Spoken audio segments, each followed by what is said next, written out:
वाह वाह अक्षरा बहू, क्या कमाल की सब्जी बनाई है। ऐसा कर, मेरे लिए तो तू 2 रोटी और सेक दे। पेट तो भर गया लेकिन मन नहीं भरा। माँ जी, लेकिन आटा तो खत्म हो गया। कोई बात नहीं, मैं अभी और आटा लगा देती हूँ। बहू, आटा लगा ही रही है तो मेरे लिए भी 2 रोटी और लगा देना। वो क्या है ना कि गर्मा गर्म रोटी का स्वाद ही अलग होता है। जी पापा जी। अक्षरा रसोई में जाती है, लेकिन वो देखती है कि उसकी देवरानी मालिनी रसोई की सफाई करके बर्तन धो रही थी। अरे मालिनी, तुमने चकला बेलन सब धो दिए क्या? हाँ दीदी, मैंने सोचा जब तक मम्मी पापा खाते हैं तब तक मैं अपना काम निपटा लेती हूँ, उसके बाद हम भी सुकून से खाना खा लेंगे, फिर उसके बाद के बर्तन तो नहीं धोने होंगे ना। हाँ, लेकिन अभी मम्मी जी और पापा जी को 2-2 रोटी और खानी है। क्या? लेकिन अभी तो मैं सबसे पूछ कर आई थी तो उन्होंने मना कर दिया था, और अब 2 मिनट में फिर रोटी मांगने लगे। हाँ, आटा भी फिर से लगाना पड़ेगा और किचन की सफाई और बर्तन फिर से धोने होंगे। कभी कभी तो मुझे लगता है ना कि ये रसोई नहीं ढाबा है, ढाबा जो हर वक्त चलता ही रहता है। अरे बहू, अभी तक रोटी बनी नहीं क्या? पता नहीं दोनों सारा दिन क्या करती रहती हैं। 2-2 बहुएं हैं, फिर भी खाना टाइम से नहीं मिलता है। जब देखो दोनों आपस में गुटरगू करती रहती हैं। भाभी, मुझे और चावल खाने हैं, 1 कटोरी ला दो ना। लेकिन रेखा, चावल तो सारे खत्म हो गए, जो भी थे पापा जी और तुम्हें दे दिए। ऐसे कैसे खत्म हो गए? पूरा 1 क्विंटल का कट्टा रखा है स्टोर रूम में, और तुम मेरी बेटी को 1 कटोरी चावल देने से भी मना कर रही हो। देखा माँ, भाभीयों के राज में तो खाने को भी तरसना पड़ रहा है। अब यहाँ खड़े खड़े मेरा मुंह क्या देख रही है? जा जल्दी से कुकर में 1 सीटी लगवा दे। चावल तो कुकर ने बनाने हैं, तूने थोड़ी ना। अक्षरा गुस्से में रसोई में जाती है। अरे मालिनी, ला कुकर भी इधर दे। दीदी, मेरा क्या फायदा हुआ बर्तन धोने का? आप एक एक करके फिर सब ले रही हो। अरे तो क्या करूं? तू कितना भी घिस ले, हम लोगों की मेहनत तो इस घर में किसी को नजर आने वाली नहीं। कपड़े मशीन धो देती है, चावल कुकर बना देता है, साबुन बर्तन धो देता है, और हम दोनों दिन भर झक मारते हैं। दीदी, ये तो रोज का ही ड्रामा हो गया है इस घर का। किसी को आखिर में 1 रोटी तो किसी को 1 कटोरी चावल और चाहिए। अरे बर्तन तो पूरे ही गंदे होते हैं ना। ला, अब दे ना बर्तन, अब हम और कर भी क्या सकते हैं। अगर नहीं दिया खाना तो लोग कहेंगे 1 कटोरी चावल और रोटी के लिए बहू ने अपने ससुराल वालों को तरसा दिया। दोनों बहुएं फिर से काम पर लग जाती हैं। इसी तरह वो दोनों सारा दिन किचन में ही लगी रहती, जिस वजह से वो ना तो ठीक से अपने बच्चों की पढ़ाई पर ध्यान दे पाती और ना अपने पतियों के कपड़े समय से प्रेस कर पाती। उन दोनों के 1-1 बच्चा है। सास ससुर और ननद को मिलाकर कुल 9 लोगों का परिवार है। इतने सारे लोगों के लिए खाना बनाने और खिलाने और उनके बर्तन धोने में ही इनका सारा दिन निकल जाता है।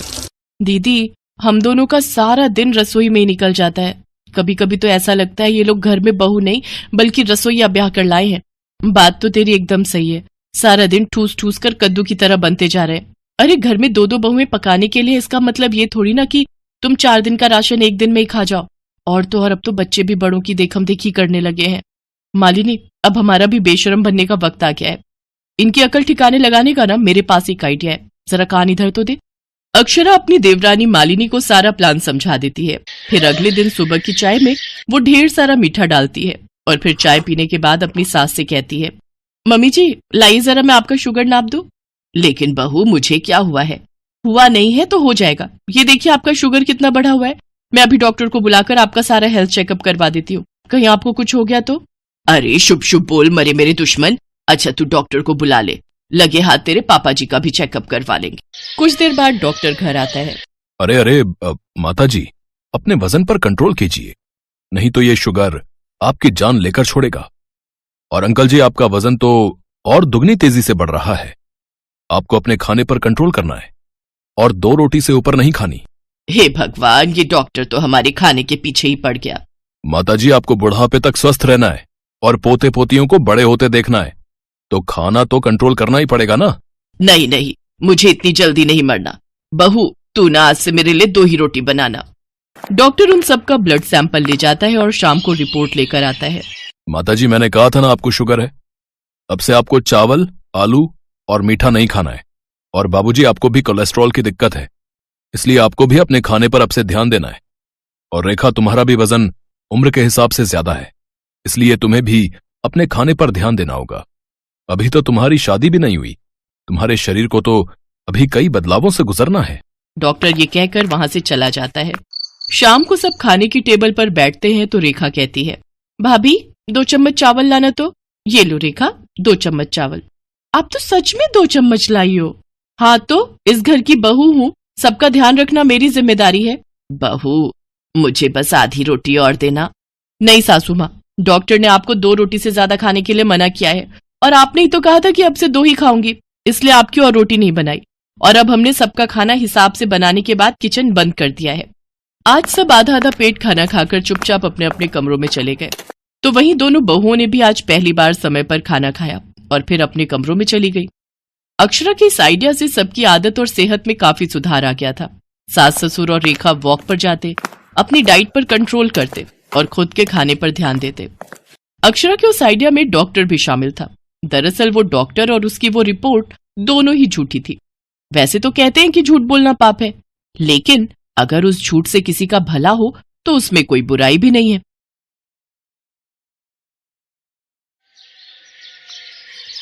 सचमुच आनंद, जितना मर्जी कह लो, मेरा अचार कभी भी दादी माँ जितना स्वादिष्ट नहीं बनता।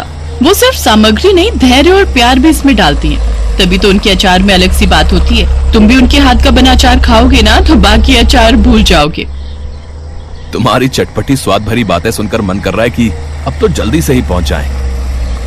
वैसे और कितना टाइम लगेगा अभी आनंद हमें गांव पहुंचने के लिए? ज्यादा नहीं, ये मैप 20 मिनट और दिखा रहा है और 20 मिनट में पहुंच ही जाएंगे। राधिका मुंबई में नौकरी करती थी, वहीं उसकी शादी आनंद के साथ हुई थी। राधिका के माता पिता नहीं थे, गांव में उसके चाचा चाची और दादी रहते थे। शादी के बाद वो पहली बार अपनी दादी माँ से मिलने उनके गांव जा रही थी।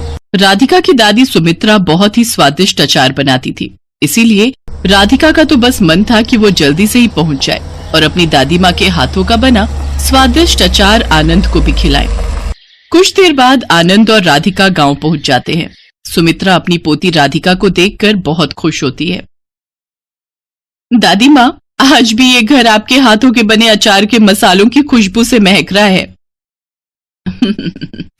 अरे बेटी, तो लो, ये लो ना, ये मैंने कच्चे आम तोड़कर पिछले दिनों ही ताजा ताजा अचार डाला है। इसका स्वाद आनंद बेटा तुम्हें भी बहुत पसंद आएगा। गरम गरम नमक मिर्च के पराठे और मक्खन के साथ खाओ। ये लो बेटा, चने दाल की खिचड़ी थोड़ी और लो। बस दादी माँ, पेट फुल हो गया मेरा तो। आपके इतनी तरह के स्वादिष्ट अचारों ने तो बहुत ही स्वाद ला दिया। माँ जी, जरा इधर आना। राधिका, तुम्हारी चाची बुला रही है, मैं अभी आती हूँ। हाँ बहू, बोलो, कुछ काम था? ऐसा है माँ जी, बड़े भैया भाभी तो अब इस दुनिया में रहे नहीं। राधिका शादी के बाद पहली बार अपने पति के साथ हमारे घर आई है। खबरदार, अगर इसे 100 रुपए शगुन से ऊपर दिए तो। हमारे पास कोई फालतू के पैसे नहीं है, आपका कोई भरोसा नहीं है। आप तो अपनी बड़ी पोती को कुछ भी उठाकर दे दोगी। अरे मेरी भी 2 बेटियां बैठी हैं, उनका भी ब्याह करना है, इसका क्या है? एक बार आदत पड़ गई तो रोज मुंह उठाकर गांव आ जाएगी। हाँ माँ, पहले ही राधिका की शादी में हम बहुत खर्चा कर चुके हैं। अब ये शादी के बाद अचानक मिलने आ जाएगी, कुछ तो सोचती, क्या पता था। और तुम भी पता नहीं क्या क्या उनके सामने रखे जा रही हो। अभी बस भी करो। और हाँ, ज्यादा रोकने की जरूरत नहीं है। बोल देना कि हमें कहीं जाना है, अपने आप शाम तक चले जाएंगे। कैसी बातें कर रहे हो तुम दोनों? तेरे बड़े भैया भाभी अब इस दुनिया में नहीं है, तो सुरेश बेटा, कम से कम माता पिता बनकर तुम दोनों पहली बार आए बेटी दामाद का सम्मान तो करो। अरे कर तो रहे हैं मान सम्मान, किस सम्मान की बात कर रही हो? माँ जी, तुम यहाँ रहती हो, तुम्हारा पहले बोझ कम है जो अपने मरे हुए बेटा बहू के बच्चों को भी बुलाती रहती हो। अरे हमने ही थोड़ी ठेका लिया हुआ है, तुम्हें भी पाले और तुम्हारे बच्चे के बच्चों को भी देखे। अभी राधिका की चाची बोल ही रही थी कि राधिका कमरे में आ जाती है। राधिका सारी बातें सुन चुकी थी, अब वो गुस्से में थी।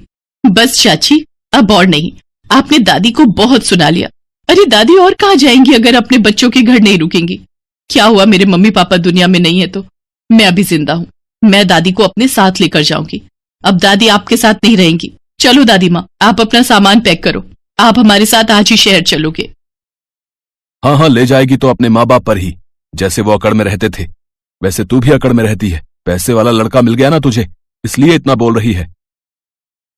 अरे तुम रहने दो जी, इतनी अकड़ में अगर ले जाना चाह रही है तो ले जाने दो ना, देखना 2 दिन बाद वापस आ जाएंगी। सुमित्रा ने बिल्कुल भी नहीं सोचा था कि राधिका और आनंद पहली बार आएंगे और उसके चाचा चाची उसके साथ ऐसा व्यवहार करेंगे। सुमित्रा और राधिका फूट फूट कर रोने लगती हैं।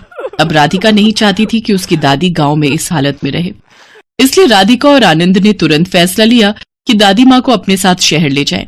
और फिर सुमित्रा राधिका और आनंद के साथ शहर आ गई। शहर में सुमित्रा को सुकून था क्योंकि उसकी पोती राधिका और दामाद उसकी बहुत देखभाल करते थे। दादी माँ, अब आप हमारे साथ रहोगे। वैसे आपके हाथ का टेस्टी टेस्टी अचार यहाँ भी खाने को मिलेगा, क्यों आनंद? हाँ राधिका, वो तो है। दादी माँ मेरे भी अपने बड़े मेरे साथ नहीं है। आज आपको पाकर मेरी भी ये इच्छा पूरी हो गई। थैंक यू दादी माँ। जीते रहो मेरे बच्चों। सुमित्रा बहुत खुश थी। वो अपनी पोती और दामाद के लिए अचार बनाने की तैयारी करती है। राधिका सुमित्रा को बाजार लेकर जाती है। सुमित्रा अपने हिसाब से अचार के आम खरीद लेती है। घर आकर सुमित्रा ने अचार डालने की तैयारी शुरू कर दी। उसने आमों को धोकर काट कर धूप में सूखने के लिए रख दिया। अब मसाला तैयार करने का समय हो गया था। सुमित्रा ने लाल मिर्च पाउडर, हल्दी और नमक मसालों में मिलाया और सबको पीसकर दरदरा मिश्रण बना लिया। दादी माँ, ये देखिए, ये आम धूप में सूख गए हैं। बस तो फिर इन आमों में ये सारे मसाले और सरसों का तेल मिला देंगे। ध्यान रहे बिटिया कि प्रत्येक टुकड़े पर अच्छी तरह से मसाला लगा हो। इसे अच्छे से मिला लो। राधिका, याद रखो बिटिया, तेल को अचार के सभी टुकड़ों पर ढकना चाहिए। तेल अचार को खराब होने से बचाता है। फिर इस अचार को केवल समय की आवश्यकता है। बस अब इसे एक बड़े कांच के जार में डालकर कसकर बंद कर दिया। अब इसे कम से कम 1 सप्ताह तक रखा जाना चाहिए। बस इसे धूप दिलाते रहो और अगर तेल कम हो तो 3-4 दिन बाद और डाल देंगे। सुमित्रा ने आम का अचार तैयार करके रख दिया। राधिका की कुछ सहेलियां उससे मिलने आई हुई थीं। राधिका ने सभी को मठरी के साथ अचार दिया। राधिका, ये तो बहुत ही टेस्टी अचार है। कहाँ से मंगाया, मुझे भी बताओ। हाँ, अचार वाकई में बहुत स्वादिष्ट है। किसी न्यू ब्रांड का है क्या राधिका? हाँ, न्यू ब्रांड ही समझ लो। ये मेरी दादी का अचार है। मेरी दादी अचार बनाने में बहुत एक्सपर्ट हैं। अच्छा, दादी जी, आपने ये अचार बनाया है, ये तो बहुत टेस्टी है। सच, ऐसा अचार मेरे घर पर भी सबको मिल जाए तो बात ही बन जाए। मेरे घर में सब अचार बहुत पसंद करते हैं। क्या आप मेरे लिए अचार डाल सकते हो? मेरे लिए भी दादी माँ, अगर आप अचार डाल दो। मैंने कई बार डालने की कोशिश की पर मेरे हाथ का अचार खराब हो जाता है, रुकता ही नहीं। मम्मी कहती है कि किसी किसी के हाथ का अचार नहीं रुकता है। अगर आप मेरे लिए डाल दो तो मेरी बहुत हेल्प हो जाएगी। हाँ बच्चों, क्यों नहीं। आजकल तो वैसे भी अचार के आम का सीजन है। मैं तुम सब के लिए अचार डाल दूंगी, बस मुझे कुछ दिनों का वक्त दो। अपनी सहेलियों की बातें राधिका ध्यान से सुन रही थी। तभी उसके मन में विचार आया कि क्यों ना दादी के अचार को व्यापार में बदल दिया जाए, जिससे दादी को खुशी मिलेगी और उनके काम को पहचान। दादी माँ, मैंने और आनंद ने सोचा है हम आपके अचार को घर घर पहुंचाएंगे। दादी का अचार अब हर घर पहुंचेगा। हाँ दादी माँ, आपके बनाए अचार की तारीफ बहुत लोग करते हैं, तो क्यों ना आपके हाथों के अचार को एक नई पहचान मिले। राधिका और आनंद की बातें सुनकर सुमित्रा की आंखों में खुशी के आंसू आ जाते हैं। जिस सुमित्रा की उसके छोटा बेटा बहू ने कदर नहीं की, आज बड़े बेटा बहू की बेटी, उसकी पोती और दामाद उसकी कितनी मदद कर रहे हैं, उसे कितना सम्मान दे रहे हैं, ये उसे दिखाई दे रहा था। और फिर सुमित्रा के अचार को पहचान मिली। दादी का अचार हर घर पहुंचा, जिसका सारा श्रेय राधिका और आनंद को जाता था। राधिका और आनंद जैसे बच्चे अगर किसी घर में हो तो उस घर में बड़े बुजुर्गों की बहुत इज्जत होती है और बड़े बुजुर्गों का तजुर्बा उन बच्चों के हमेशा काम आता है। हमारे बड़े बुजुर्ग तो अपने बच्चों में ही अपनी खुशी ढूंढते हैं, पर कुछ बच्चे बड़ों को अहमियत नहीं देते और उनके सिर से बड़ों का आशीर्वाद अपने आप ही हट जाता है। सुमित्रा के छोटे बेटा बहू को जब ये बात पता चली तो उन्हें अपने ऊपर बहुत पछतावा हुआ। सुमित्रा ने उन्हें माफ तो कर दिया, लेकिन वापस उनके पास नहीं गई। वो अब राधिका और आनंद के साथ ही रहती थी और उसकी असली खुशी उन्हीं के साथ थी।